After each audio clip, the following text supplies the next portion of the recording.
Trout fishing information, by www.troutfishinginformation.org. Fishing is one of the most popular pastimes in America. Trout is one of the best kinds of fish to catch. You will find trout throughout North America in streams that are clear and cool. You will also find trout living wild in Europe and Asia. Trout are primarily freshwater fish. However, some, such as the steelhead, live their adult lives in the ocean. They only return to freshwater to spawn. You see this kind of anagromous reproduction in salmon, as well. Various types of trout such as brook, brown, cutthroat, bull and Arctic char have some populations that live in salt water also. There are various types of trout, and actually additional populations that are separated from one another and not the same, morphologically different. Nonetheless, these different populations don't really exhibit genetic differences other than pattern and color.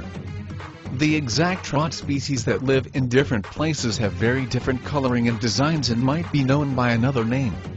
For example, there is the cutthroat trout.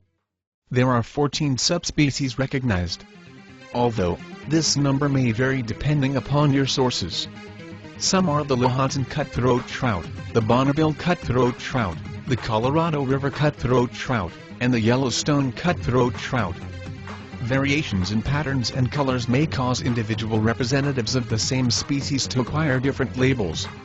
The species, Salvelinus fontinalis, contains the Aurora trout and the brook trout. Even though these fish look different in pattern and coloration, genetic analysis has shown that they both belong to the species. Normally, the hues and designs of trout fish are used as camouflage considering the area they live in.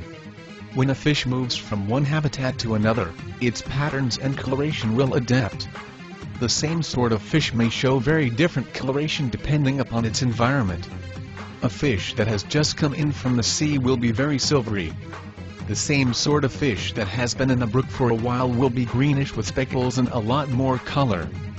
The fins of trout are spineless. All trout have a fatty, adipose fin pectorally, near the tail.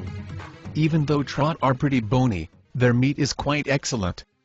Trout are very popular among fishermen, so they are very often raised in hatcheries or fish farms so that they can be stocked in areas that are heavily fished. The effects of overfishing have been minimized by restocking the trout. There are a variety of ways that trout fishing can be done, such as spin fishing and fly fishing. Originally, fly fishing was intended for catching trout. It is also used to catch other types of fish these days. A trout puts up a good fight when it is hooked. That is one reason why trout fishing is such a popular sport. You will find different kinds of trout in different types of water. The type of bait you use to catch a trout depends on the kind of trout and the size of the fish. Usually trout eat soft-bodied aquatic invertebrates like diptera, mayfly, caddisfly, and stoneyfly, which means that it would be a good idea to use a worm or a nightcrawler. Bigger-sized trout usually eat other smaller fish such as minnows. It may be better to use a spinner that looks like a minnow in this sort of situation. Feel free to browse the links on the site below for more information about trout fishing, or sign up for my 10-part trout fishing email course. In my free course, you will discover the secret to catching rainbow trout that every professional angler knows, but you don't. How to survive the brown trout's natural obstacle course. How to catch more trout simply by changing your own body odors. Why artificial flies fail to capture the interest of a trout. Why your fly line makes a difference. The trout are hiding. Can you find them? Where to find the best trout fishing. It's not where you think. Why you shouldn't choose the same techniques for all species of trout. Get your free Trout Fishing Bible 10-part email course at www.troutfishinginformation.org.